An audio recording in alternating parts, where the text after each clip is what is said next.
Good. Salut tout le monde, bienvenue à Coup de canon avec JP Roy évidemment, Yann Sénéchal de mon côté et vous voyez Charles Demers, directeur général des Capitales de Québec. C'est un gros moment pour eux autres, c'est la pré-saison. La saison commence, je pense, une vingtaine de jours à peu près. Ça s'en vient extrêmement vite. On est dans une grosse annonce au niveau des joueurs. Donc, on va discuter avec eux autres de qu'est-ce que les Capitales vous ont préparé comme saison cet été. Vous savez comment c'est que les Capitales, surtout dans le podcast avec Michel Laplante, dans le deuxième épisode de Coup de canon, on voit qu'il y a toujours de la croissance, de la croissance, de la croissance. On se demande quasiment si un jour ils vont arrêter de croître, mais finalement, ça ralentit jamais. Donc, je pense qu'on va avoir assez de plaisir aujourd'hui avec Charles, qu'on va faire le tour de son parcours.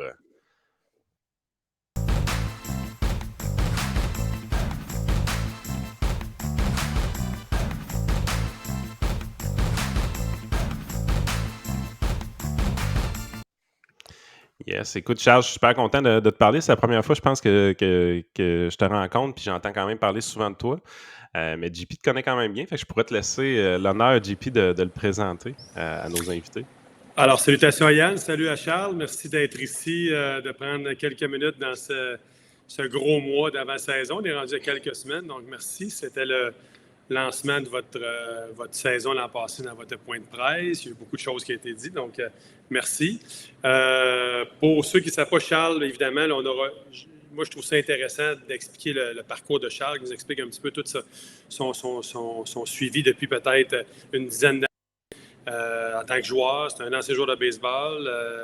Il a un beau parcours à travers l'administration des Capitales, qui a commencé comme bénévole puis est rendu DG de l'organisation. Fait que c'est une belle histoire. Puis, évidemment, on parle beaucoup d'Édouard Julien, là, puis on n'en parlera pas beaucoup cette fois-ci, mais Charles, présentement, d'être DG de l'organisation des Capitales, c'est une partie, pour lui, c'est peut-être atteindre, peut-être pas les ligues majeures, peut-être qu'il y a d'autres objectifs qu'il est capable, mais je trouve ça intéressant comme accomplissement, puis de démontrer aux gens, aux jeunes, qu'assurément, probablement que Charles, quand il avait 10-12 ans, il voulait jouer dans les Yankees comme tout le monde, mais son parcours a bifurqué. Donc, bienvenue Charles, merci d'avoir accepté l'invitation. Merci JP, merci Yann, un plaisir de pouvoir te rencontrer. Effectivement, mon parcours est un petit peu atypique, là, comme à peu près tous les jeunes joueurs de baseball là, de la région de Québec. Je rêvais là, d'atteindre les ligues majeures dès mon jeune âge. Là. Donc, j'étais un joueur très ordinaire, une année de A, une année de 2B, 2A, ainsi de suite. Je faisais pratiquer plusieurs sports toute ma jeunesse, le football et ainsi de suite. Puis, en secondaire 3, j'ai eu l'occasion de joindre le programme sport-études baseball, euh, donc des canonniers, à Québec. Ça a complètement changé ma vie. Ça a changé ma vie parce que je suis là aujourd'hui en tant que directeur général des Capitales, puis ça en est pour une très grande raison. À travers tout ça, je pensais pas travailler dans le monde du baseball, mais à un moment donné, je joue au baseball niveau Midget 3, je joue au baseball avec les Diamants de Québec. Je te dirais que ceux qui me connaissent savent que je suis pas mal plus un bon gars dans la chambre que sur le terrain. On va se dire les vraies affaires, là.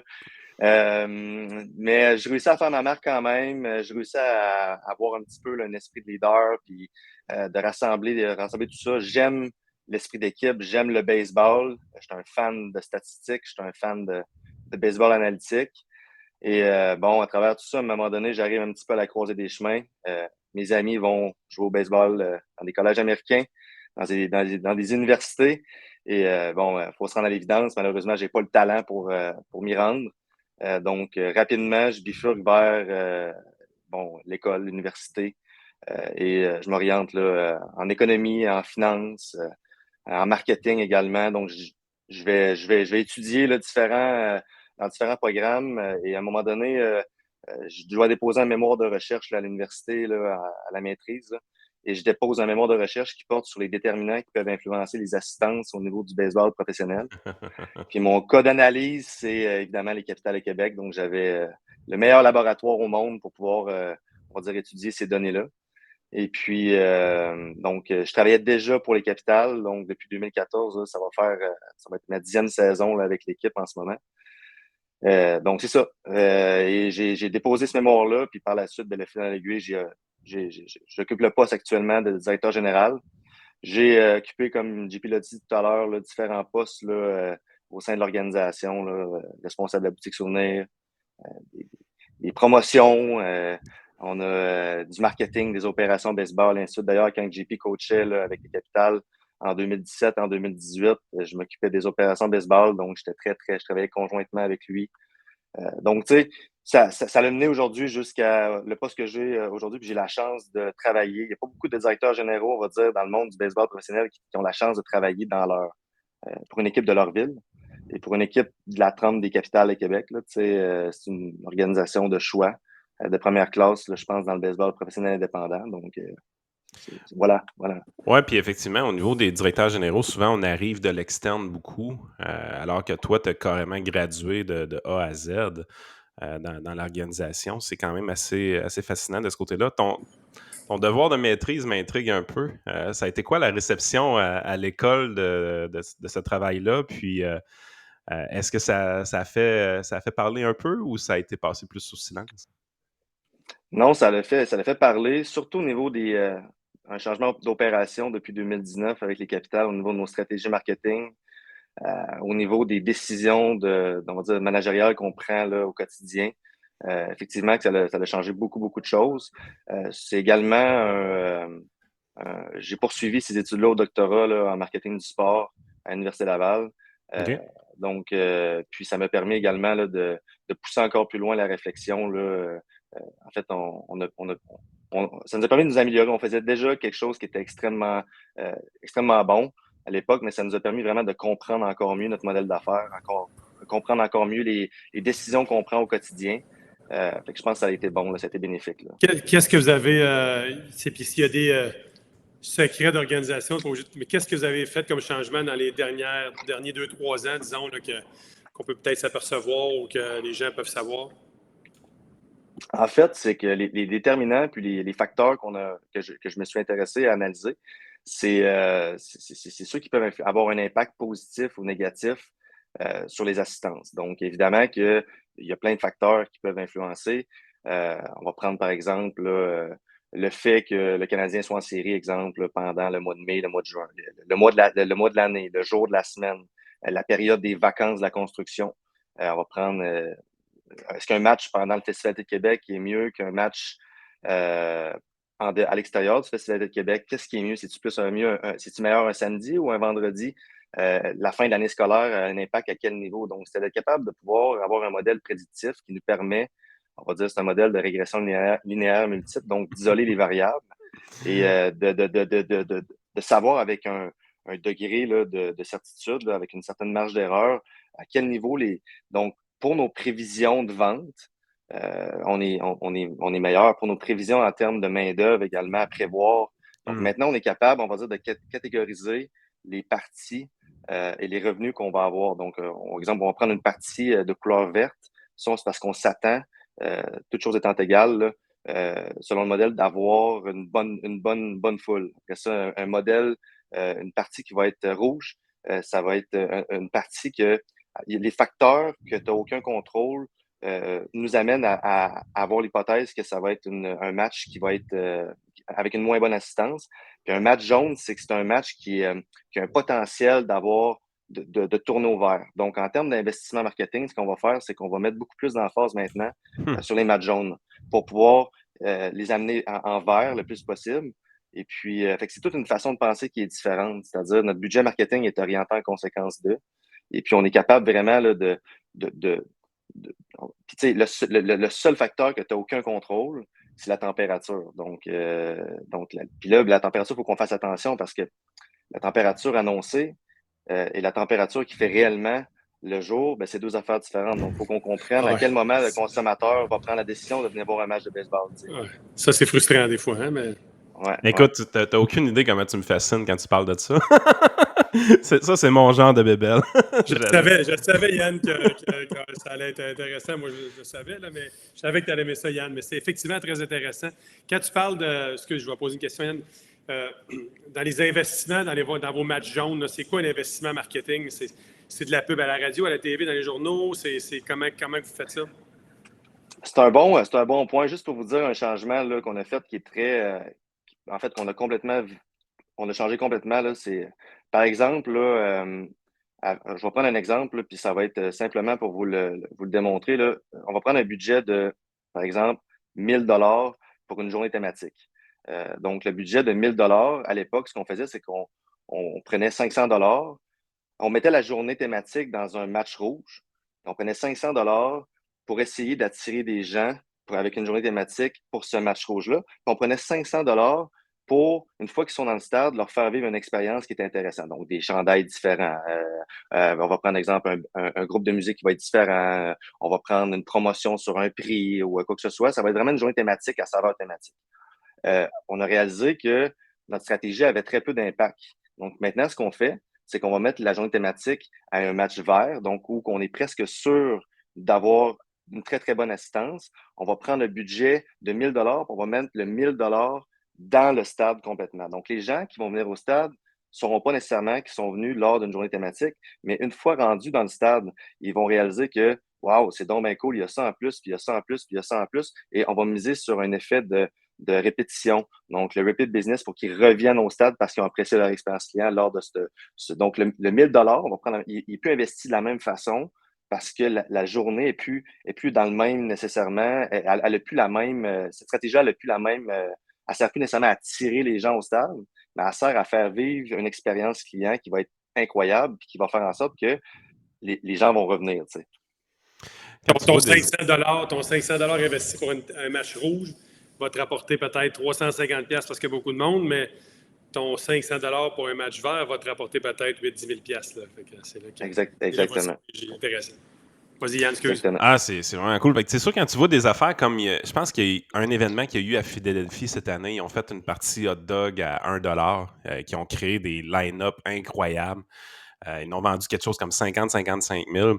Il y a un gars dans les estrades qui s'est mis à essayer d'en manger le plus qu'il pouvait, puis à réclamer d'autres hot dogs autour de lui, puis les gens se sont mis à en garrocher dans les estrades un peu partout. Évidemment, c'est des choses que vous ne voulez pas voir au Capitole.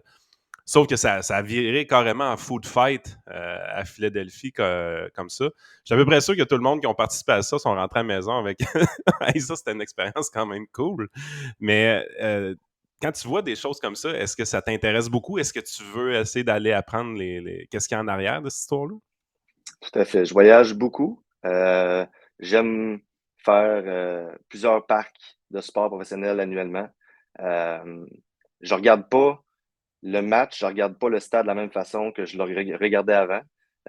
Donc, j'aime m'intéresser, j'aime discuter avec les gens, j'aime rencontrer les gens, j'aime voir qu'est-ce qu'il y a derrière ça.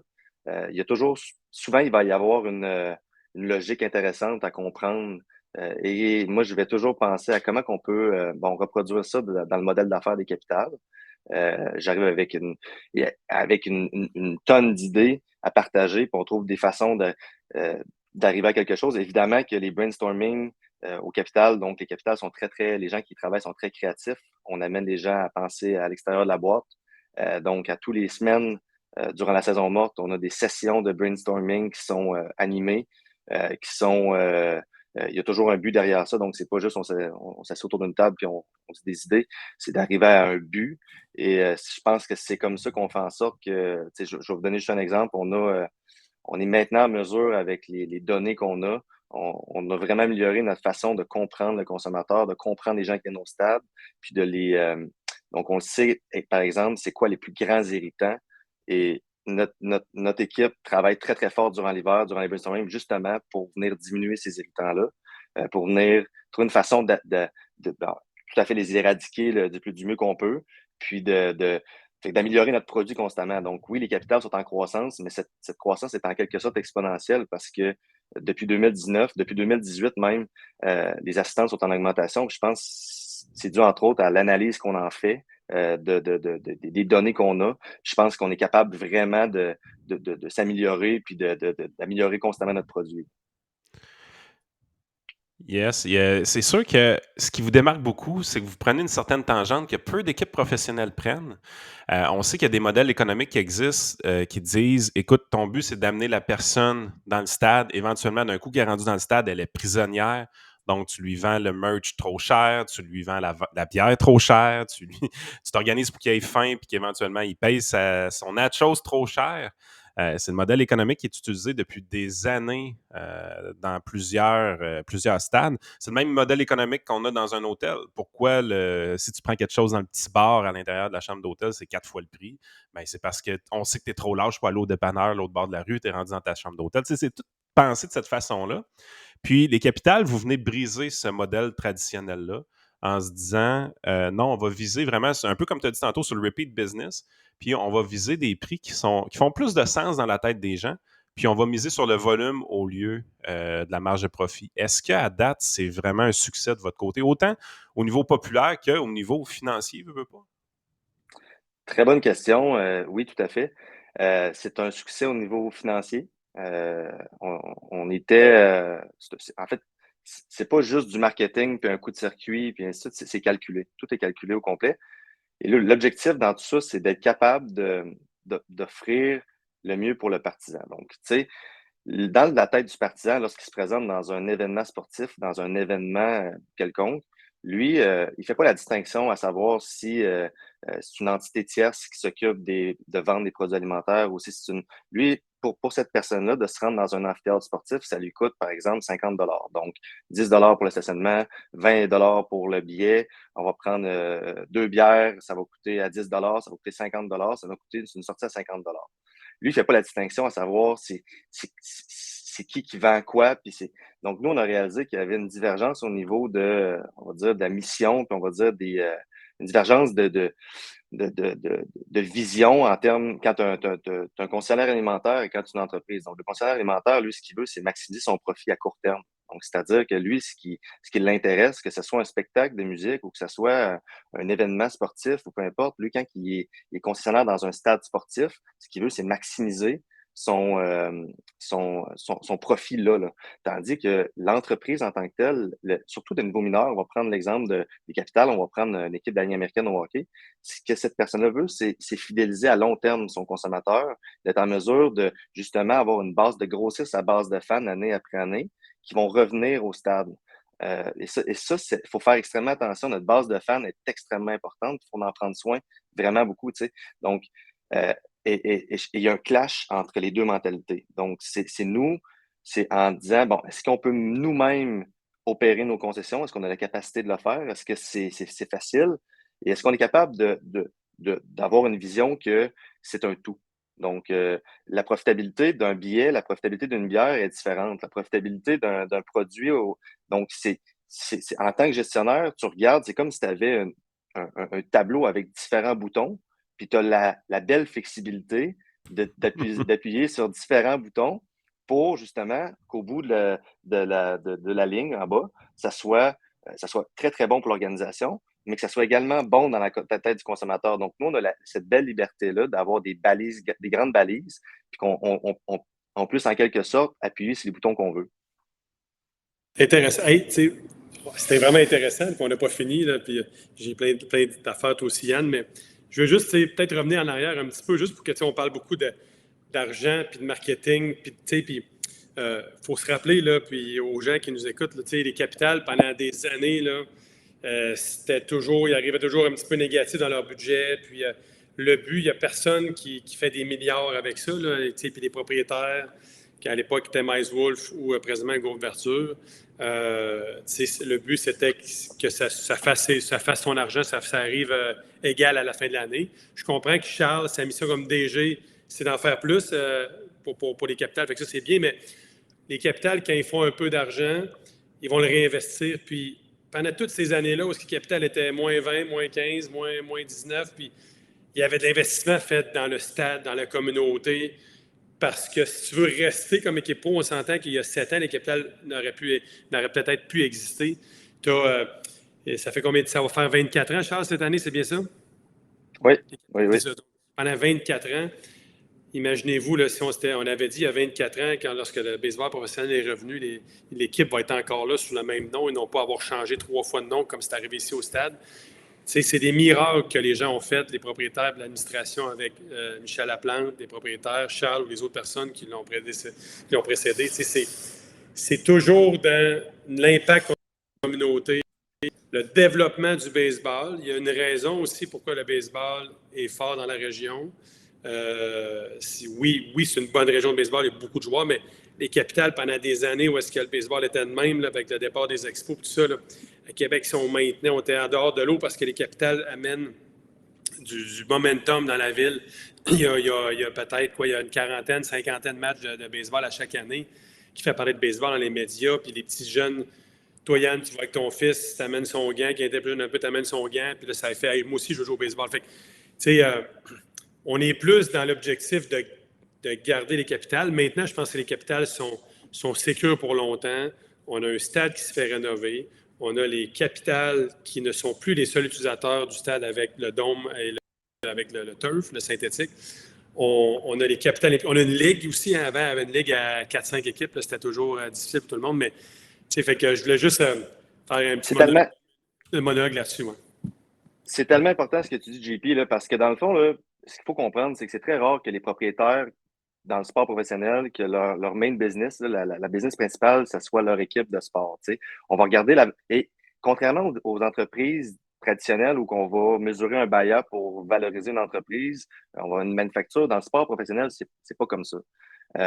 C'est pas comme C'est ça des du jouets. tout. On regarde. Exactement. On regarde là, les 5 équipes qui ont fait le plus de profit au livre dans le baseball majeur cette année. Sont presque les 5 équipes qui ont pris le moins de valeur en termes de valorisation. Donc, la profitabilité d'une équipe n'est pas nécessairement signe d'une prise de valeur nécessairement. Donc, oui, effectivement, les capitales, c'est du communautaire, c'est du réinvestissement constant. On connaît les propriétaires des capitales. C'est pas une business qui fait des profits. C'est pas une business qui va. Donc, on réinvestit constamment pour améliorer notre produit. On le voit, on s'implique dans la communauté également. Fait que, on n'a pas le désir nécessairement, puis c'est pas une volonté des propriétaires de rendre cette entreprise-là extrêmement profitable pour en tirer des bénéfices. L'objectif, c'est que on puisse vraiment, vraiment s'amuser avec ça, puis offrir du baseball de qualité à prix abordable pour les gens du Québec.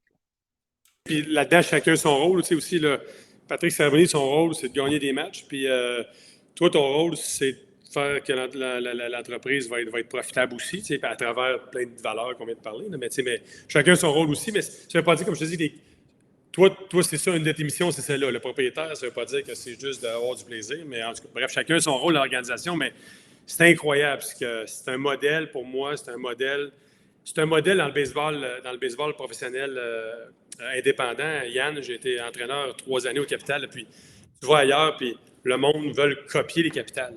Puis c'est pas pour rien que, là, je voyais un joueur qui est arrivé tantôt, le Pete Tango, là, il est arrivé, puis Patrick Savary disait que c'était une grosse prise, puis comment ça se fait que cet Américain-là se ramasse ici? C'est parce que là, à un moment donné, la notoriété est là, de l'administration, du terrain, de professionnalisme de patte, d'équipe championne. Les joueurs ont autant de chances de retourner en baseball à filles. En tout cas, c'est vraiment un beau succès. Puis c'est intéressant d'en parler davantage ce midi, les boys. Yes, écoute, juste une question qui me vient en tête. Tu disais que tu poursuivais le doctorat. Est-ce que tu l'as complété, ton doctorat? Non, je ne l'ai pas encore complété. En fait, c'était un projet là, de pandémie, là, on va dire ça comme ça. Là. Le baseball a été plutôt tranquille durant la pandémie. Là, fait que moi, qu'on poursuive le développement et ainsi de suite. Fait que, présentement, non, il n'est pas terminé. Je donne une charge de cours aussi là, dans un cours de marketing du sport là, à travers ça. Là, donc, je suis assez impliqué, mais non, il n'est pas complété. Pas complété. Puis ça, c'est dans la science, la faculté des sciences d'administration de l'Université Laval, probablement. Hein? Exactement. Good. Hey, moi, je continue, moi, Yann, des petites affaires Vas-y. capitales encore. Okay? J'en ai d'autres. Bon, hier, vous avez vu votre conférence de presse, Charles. Bon, évidemment, une des grosses annonces qui ressort, c'est, on va dire, la bière qui est rendue à 4, la bière en fût qui est rendue à 4 piastres, le prix du billet qui n'augmente pas. Donc, on en a parlé un petit peu tantôt. Explique-nous un petit peu, là, moi, je vous ai vu aller cet hiver, là, la vente de billets de saison, de flexio, peu importe, a augmenté. Les partenaires sont toujours présents. C'est quoi les grosses affaires là, qui se passent là, pour les grosses nouvelles positives là, pour, on va dire, la saison 2023? Au niveau du corporatif, c'est assez incroyable ce qui se passe en ce moment. Là. Il n'y a pas de cachette. Pour faire vivre un club de sport professionnel dans une ville, ça prend l'appui de la communauté d'affaires. Puis ça, c'est indéniable. On a eu des. Et nous, on a un appui qui est incontestable. On a des partenaires qui sont avec nous depuis 1999 qui sont encore avec nous. On a on est rendu à plus de 100 partenaires corporatifs qui investissent en publicité chez nous, le produit des capitales est rendu marketingement, on va dire, intéressant pour ces entreprises-là. Il y a deux types de partenaires. Il y a du partenaire, on va dire, plus communautaire, donc c'est du love money en quelque sorte, là, où on va encourager notre équipe. Puis il y a des partenaires qui investissent en marketing, plus pour avoir de la visibilité. Je vous dirais qu'à l'époque, c'était plus du 80% love money, 20% marketing. Maintenant, la tendance est comme un petit peu inversée, là, je pourrais dire là, un genre de 80-20, mais la relation de love money puis d'amour est encore présente. C'est simplement qu'on est capable de vraiment soutenir des chiffres puis des assistances en croissance, puis on est capable de vraiment, évidemment que l'utilisation du stade à plein régime aide énormément aussi. Donc, c'est quelqu'un qui achète de la publicité sur le terrain ou dans les estrades, ben, bénéficie également de visibilité pour les événements autres que les capitales. Donc, ça, c'est un élément important. Au niveau de la billetterie, on a un modèle d'affaires qui est complètement différent du hockey, par exemple, ou donc, nous, là, on a simplement là, autour de 4000 places dans le stade, donc on ne peut pas avoir 4000 détenteurs de billets de saison. Ça fait en sorte que les gens ne pourraient plus venir encourager leur équipe. Là, donc, on a encore autour de 500 billets de saison. Donc, si ça se maintient, je vous dirais qu'on ne veut pas en vendre nécessairement beaucoup plus parce que la majorité des gens qui viennent au stade viennent 2-3 fois dans l'été, vivent une expérience globale qui est intéressante, qui viennent voir une partie de baseball professionnel de bon calibre. Puis ça, c'est notre modèle d'affaires. Le consommateur, on va dire moyen, en quelque sorte. On continue de prendre soin de nos détenteurs de billets de saison qui sont avec nous depuis des années. Ça reste stable à ce niveau-là. Il y a même des équipes là, des majeurs là, comme les Braves d'Atlanta qui ont arrêté de vendre des billets de saison cette année là, parce que justement, il y en avait trop.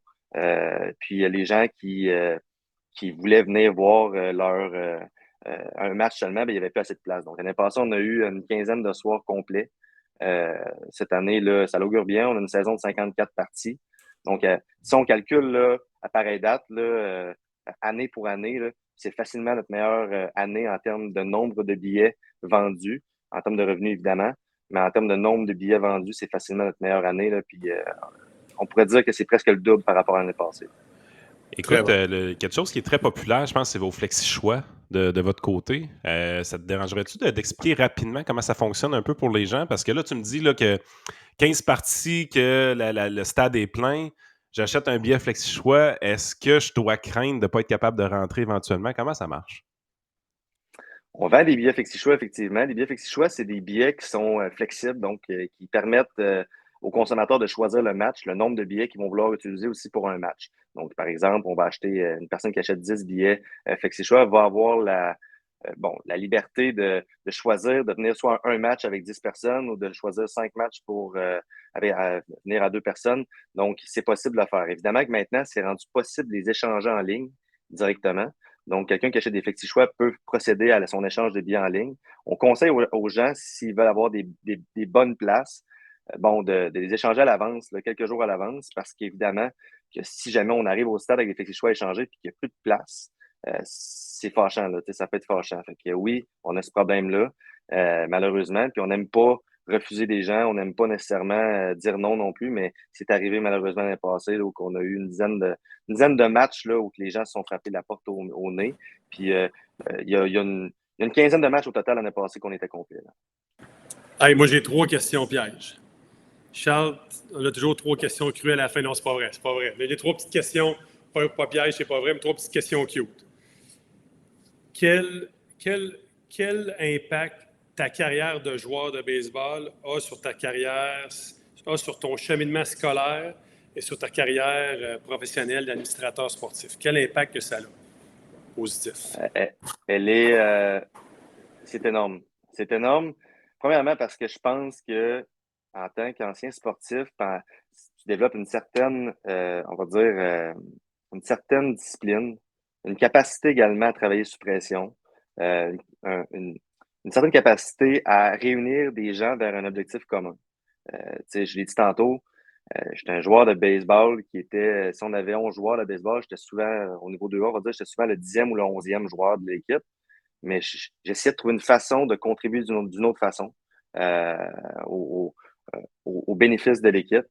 Puis moi, ben, dans le fond, en tant que gestionnaire aujourd'hui, c'est ce que je fais quotidiennement. C'est-à-dire que je m'assure d'aller chercher le maximum de tous les gens qui travaillent avec nous. Je m'assure d'avoir un sentiment d'appartenance à l'administration, aux gens qui travaillent avec nous qui est fort, une implication qui est fort, puis un dynamisme. Puis je m'assure de vraiment là, s'assurer qu'il y a une belle synergie entre tous les membres. Puis tu sais, ça, je le répète, puis ça, je l'ai appris lors de mon passage au sport-études, mais également avec le Midget 3, avec le junior. C'est ça qui m'a permis, en quelque sorte, d'atteindre. Parce que tu peux avoir les meilleurs outils, tu peux avoir les meilleures connaissances de l'université, tu peux avoir les meilleurs, mais si tu n'as pas cette personnalité-là, je pense qu'il se développe à même le sport. Dans mon cas, c'est ça qui est arrivé. Je pense que c'est pas pareil. C'est pas nécessairement. C'est ça. Intéressant. Tu sais, puis qu'est-ce qui est intéressant aussi, c'est sûr que moi, je pense toujours à un jeune qui peut écouter cette conférence-là, mais c'est aussi intéressant pour le fan de sport, le fan des Capitales, le fan de baseball. Mais Charles, tu étais un bon étudiant quand tu étais jeune, mais tu n'étais pas un candidat à faire un doctorat. C'est quand même intéressant de voir que, hey, on peut pas bifurquer, mais on peut. Puis pas se prendre en main non plus, c'est pas un bon terme, parce que tu n'étais pas dévergondé quand tu étais jeune, tu n'avais pas soit 52 à l'école, mais ça reste intéressant que tu n'aurais jamais dit que tu aurais commencé un doctorat quand tu avais 13-14 ans. Fait que, en tout cas, c'est intéressant. Ça, c'est la question 1. La question 2. Quel rôle a eu, évidemment, tu as un patron qui tu as les propriétaires, mais tu as Michel qui est le président des Capitales. Je vois souvent discuter, échanger, vous challenger ensemble. Quel rôle a eu, évidemment, c'est pas nouveau depuis cette année, là, ça fait peut-être une dizaine d'années que tu es alentour de lui. Quel rôle qu'il a eu dans ta carrière? Le rôle est incroyable. Je pense que Michel, pour moi, c'est un mentor. C'est un deuxième père, en quelque sorte. C'est une personne de référence à qui je peux me confier, à qui je peux constamment demander des conseils. Je le connais très, très, très, très bien. Donc, ça me permet de manager en fonction euh, de qu'est-ce que lui ferait. Donc, moi, lorsque j'arrive dans une situation et je dois prendre une décision, le réflexe c'est rendu inné parce que j'ai tellement travaillé avec lui, je sais qu'est-ce qu'il en pense, je sais qu'est-ce qu'il ferait dans cette situation-là. Il faut pas oublier que la culture des capitales, c'est en quelque sorte lui qui l'a implanté. C'est lui qui l'a. Et ça, pour moi, c'était primordial de conserver cette culture-là, surtout avec une nouvelle équipe administrative en place, avec des nouveaux procédés, avec des nouvelles façons de faire. Il m'a laissé la meilleure place du monde. Mais ça reste que c'est un conseiller, c'est une personne extrêmement importante pour moi. Puis on a on travaille conjointement. Puis ce qui est important de comprendre là-dedans, c'est que PGP peut être un témoin. On a eu des bons challenges ensemble. Là.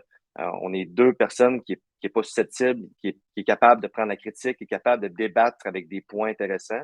Puis ça, c'est ce que j'aime avec lui. Donc, c'est pas parce que je me permets constamment de le challenger, lui également, puis ça fait en sorte qu'on arrive avec un consensus souvent qui fait le gros bon sens. Puis ça, pour moi, le gros bon sens, manager par le gros bon sens, c'est primordial. Parce qu'on ne se fera pas de cachette. Là. Quand tu commences ton rôle de gestion carrément avec les capitales, tu n'es pas très âgé. Là. Quel âge tu as la première année que tu as le poste de directeur général? J'ai 26 ans. Puis ça, j'ai 26 ans la C'est première jeune, là. année. C'est jeune pour Très avoir jeune. autant de gestion. Là. Exactement. La venue dans une nouvelle ligue avec 16 directeurs, 15 autres directeurs généraux. Une Euh, pandémie. Exactement. Puis, tu sais, à travers tout ça, il y a eu des difficultés. Tu sais, moi, je pense que, puis JP l'a dit tantôt, j'avais pas des super notes à l'école, mais j'étais passionné, j'étais un travaillant quand même. J'étais passionné par différents sujets de la vie, l'économie, la finance, ainsi de suite. Puis moi, ben ça, c'est important de prendre tout ça ensemble et de dire, bon, c'est mon coffre à outils maintenant. Puis, tu sais, JP peut en témoigner. Mon niveau d'anglais n'était pas super bon il y a quelques années. J'ai pris des cours d'anglais privés en même temps de poursuivre mes études pour justement arriver à la table des directeurs généraux de la Ligue et dire, bon, maintenant, je suis à l'aise d'avoir des bonnes discussions, d'être capable de vraiment bien parler. Puis, tu sais, je suis pas gêné de le dire, on a tous nos forces, nos faiblesses, mais il me manquait ça vraiment pour dire, si je veux vraiment être à l'aise, puis être bien, puis être confiant, puis être moi-même avec ces gens-là, j'ai besoin de ça, puis je l'ai fait. T'sais. Fait que, oui, Michel, puis à travers tout ça, Michel m'a constamment appuyé, constamment, puis ça aurait été facile pour lui mais il m'a fait confiance. Je pense qu'il était rendu là en termes professionnels aussi, d'avoir quelqu'un qui prend un petit peu le relais de l'administration, tout en gardant évidemment la culture et sa vision qu'il a toujours eue. Oui, puis je pense que Michel, maintenant avec toi en place, Michel joue vraiment un rôle de président d'entreprise, de président d'équipe sportive. C'est parfait. C'est correct que Michel parte à un tournoi de golf ou à une journée. C'est correct.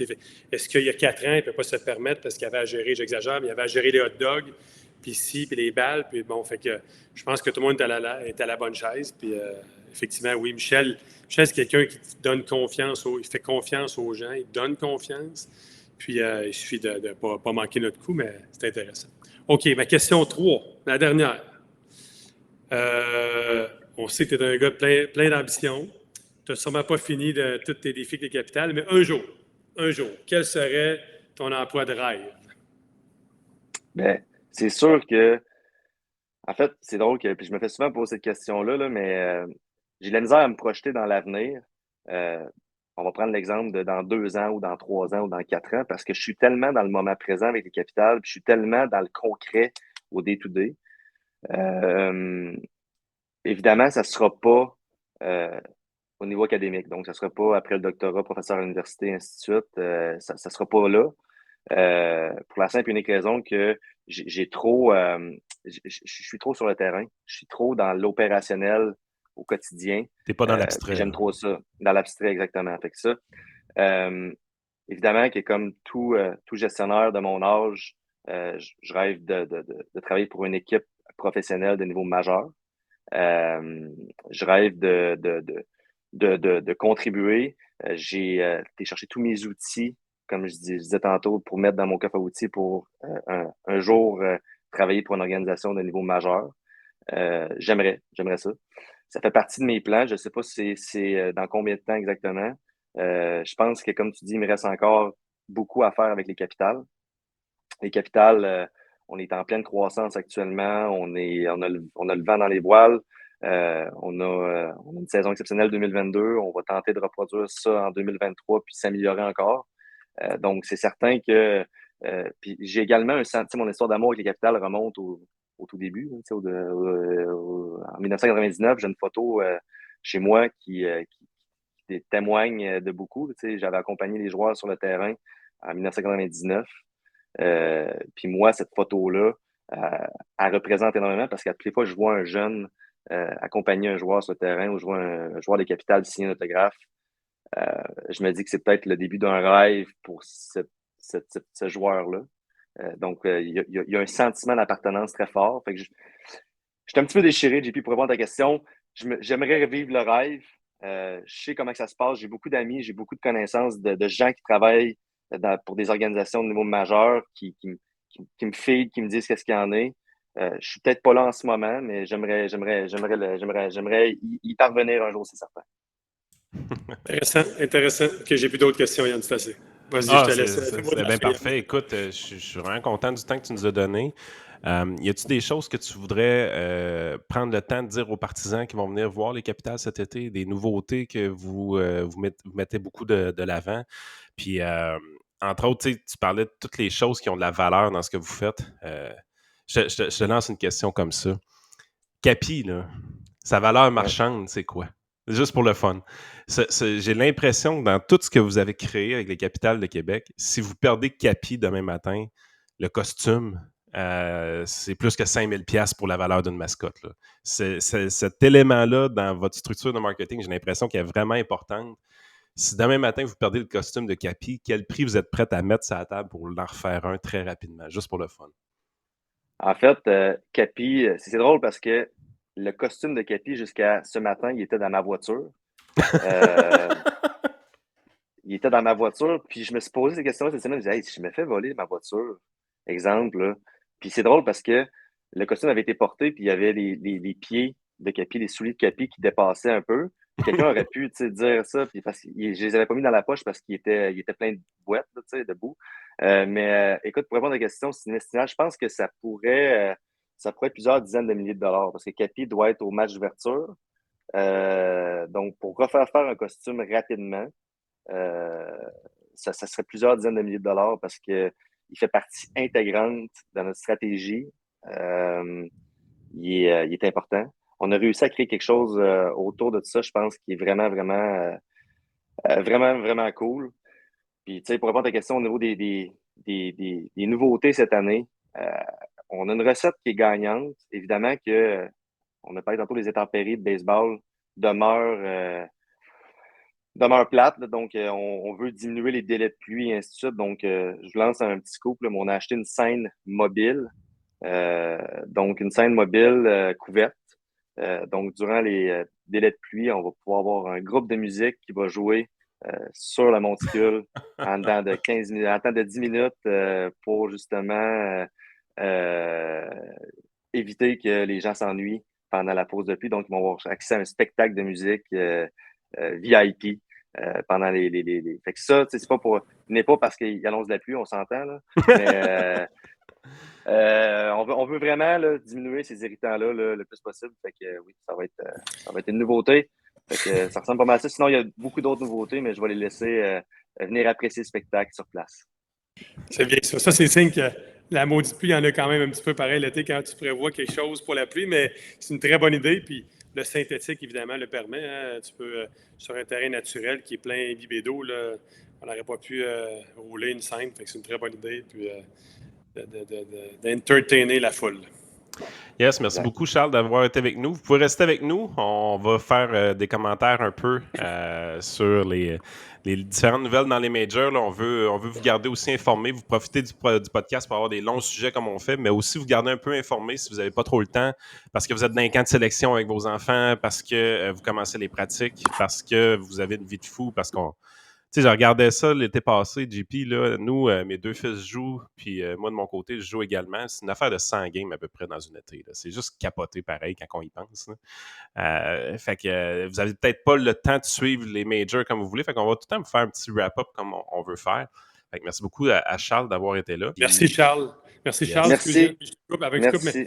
merci, Charles. Puis, je l'ai parlé un petit peu tantôt, mais on a parlé un petit peu une fois ou deux tantôt de rêve. Il y a des joueurs qui font rêver. Nos rêves bifurquent. Hein, notre rêve à 10 ans, puis à 15 ans, puis à 25 ans, pas le même, mais je pense que ton parcours peut faire rêver des personnes à dire pourquoi moi, je n'aurais pas ce parcours-là d'administrateur sportif. Alors, good job, merci. Merci, merci pour le bon travail que vous faites également. C'est incroyable. C'est vraiment incroyable. Merci. Cool. Yes, comme promis, on va faire le tour un peu des dernières nouvelles dans la dernière semaine des majors, la MLB. Donc, finalement, je vais le faire tout seul. Je pensais que JP resterait, mais on est en train de démonter la toile du côté du dôme de leur côté. Fait que je vais le faire carrément avec vous. Vous allez voir, ça va aller assez vite. On va faire le tour de ce que j'ai préparé de votre côté. Donc, on va se mettre comme ça. Excellent. Première nouvelle qui est assez intéressante, je trouvais. Si les séries commençaient aujourd'hui, c'est quoi ça ressemblerait au niveau des majeurs présentement, les séries? Donc, dans la Ligue américaine, les Jays affronteraient les Orioles, les Yankees affronteraient les Rangers. Hey, sérieux, de voir les Orioles là, c'est assez spectaculaire, pareil, avec la saison de misère qu'ils ont eue l'année passée. Les Twins et les Rays. Les Twins, évidemment, que maintenant plusieurs Québécois ont sur leur radar, feraient les séries. Puis pas juste faire les séries, c'est qu'ils seraient carrément en situation de bail au début des séries. Dans la Ligue nationale, c'est assez spectaculaire. Les Diamondbacks, les Pirates. T'es là, tu dis, voyons, qu'est-ce qui se passe là, sérieusement? Des équipes de bas de classement l'année passée qui réussissent vraiment à sortir des bas-fonds cette année. C'est vraiment spectaculaire. Ensuite de ça, qu'est-ce que je vous ai préparé? Une autre nouvelle. Fait que elle, je vais la fermer. Touc, touc. Un petit peu de transition, vous allez voir. Excellent. On sort le classement des meilleurs frappeurs présentement, le power ranking au niveau des frappeurs. Donc, on a Mike Trout présentement qui est à la tête, Acuna, Muncy, Jared Kelenic à Seattle. C'est pas un gars que je connais beaucoup, honnêtement. Je ne l'ai pas vu frapper cette année. Chapman Guerrero, évidemment, je les vois beaucoup. J'ai tendance à suivre beaucoup les Blue Jays de mon côté. Fait que de voir, tu sais, Chapman, c'est vraiment un grand réveil. Il n'a pas eu une grosse saison bâton l'année passée. C'est vraiment un bon réveil de ce côté de lui. Dernière année contractuelle aussi, monétairement, dans son année de 30 ans, c'est quelque chose de super payant pour lui d'être aussi hot en début de saison. Guerrero qui frappe pour de la moyenne cette année. Pas beaucoup de longues balles du côté de Guerrero, mais énormément de coups sûrs. Arraez, Franco, Marsh et Aaron Judge. Aaron Judge qui est présentement blessé. Donc ça, c'est un classement assez intéressant à regarder. On s'en va ici. La soirée de Shohei Ohtani hier. Magistrale. Dites-vous une affaire, OK? Ce que je vais vous montrer là, c'est assez spectaculaire. Shohei Ohtani est dans une partie, il lance, n'accorde pas grand-chose. En fait, il y a 8 strikeouts dans sa game. Donc déjà là, c'est un départ de qualité pour Shohei Ohtani. Vraiment une grosse partie sur la butte. Et il a manqué frapper pour le carrousel, le fameux cycle en anglais. Quand je dis manquer frapper, là, vous allez comprendre. Il se présente au bâton, on est en 8e manche. Le simple est accompli, le double est accompli, le triple est accompli. Tout ce qui lui manque, c'est un coup de circuit. Ward at second, Trout at first. And that one's hit high and deep. Right center field. Ruiz back and Ruiz makes the... Voilà. On est à quelques pieds de réussir un carrousel du côté de Shohei Ohtani en même temps qu'il lançait carrément un master. Donc, malheureusement, il n'aura pas réussi. Ça aurait carrément passé à l'histoire, cette affaire-là encore. C'est Shohei Ohtani, exactement. Ensuite de ça, on arrive ici. Je vais essayer de trouver le bon. Parfait. Sébastien Berroir. Sébastien qui est un des propriétaires de Passion MLB, où est-ce qu'on peut trouver vraiment beaucoup de nouvelles en français au niveau de baseball. On a sorti la liste des blessés des Yankees de New York. Donc, c'est assez gros quand même quand on regarde ça. 158 millions de dollars sur la touche. On parle de Aaron Judge, de Stanton, Bader, Donaldson, Severino, Rodon, Montas. La liste est à ne plus finir. Les Yankees ont de la difficulté cette année. Malgré tout, ils ont une place en série, comme on pouvait voir tantôt. Mais 158 millions de dollars sur la touche, ça fait extrêmement mal aux Yankees de New York. Controverse assez loufoque, puis des bouts, tu te demandes quasiment qu'est-ce qui se passe avec les majors. Pourquoi ça, c'est une controverse? Vous voyez le chapeau ici que je pense que c'est Albies qui a sur la tête. C'est leur chapeau de célébration. Quand on claque un coup de circuit, on met ce chapeau-là qui est carrément oversize sur la tête du joueur. Un peu comme les Blue Jays l'année passée avaient leur jacket. Cette année, les Angels de Anaheim vont avoir un gros chapeau de samouraï. Je pense que les Reds de Cincinnati ont comme un chapeau de viking très louche. En tout cas, c'est le genre de célébration maintenant qui est quand même assez populaire après les coups de circuit parce qu'on filme les joueurs dans le dugout et ainsi de suite. Et on a demandé aux Braves de retirer ce chapeau-là. Il y aurait eu une plainte de New Era, qui est la compagnie de casquettes de la Ligue majeure. Des bouts, je trouve... Vous avez vu, là, on vient de parler avec un gars de marketing qui était Charles Demers au niveau de Capitale du Québec. Vous avez vu réellement comment c'est important de garder une approche, le fun avec le public, de laisser du fun dans le game, de donner un bon spectacle. Ça, c'est le genre d'affaires, je trouve, qui donne un bon spectacle dans notre game de baseball. Puis malheureusement, on est vraiment dans une situation où est-ce qu'on empêche les gens d'avoir du fun. Let kids be kids, ça a déjà été un mantra. Les joueurs de baseball sont des éternels adolescents, mais pour des raisons carrément contractuelles avec une compagnie de casquettes. Je trouve qu'en fait, aujourd'hui, avec cette nouvelle-là, New Era paraît mal. J'ai pas l'impression qu'ils vont se mettre à vendre plus de casquettes parce que les Braves vont retirer leur chapeau de célébration. Au contraire, je trouve qu'on paraît très mal du côté du sport. Il y a des fans qui vont en vouloir carrément à New Era. C'est à peu près sûr dans ma tête. Un petit clin d'œil quand même vraiment sympathique ici. La balle du 62e coup de circuit de Aaron Judge, vous le savez, l'année passée, a été frappée au Texas.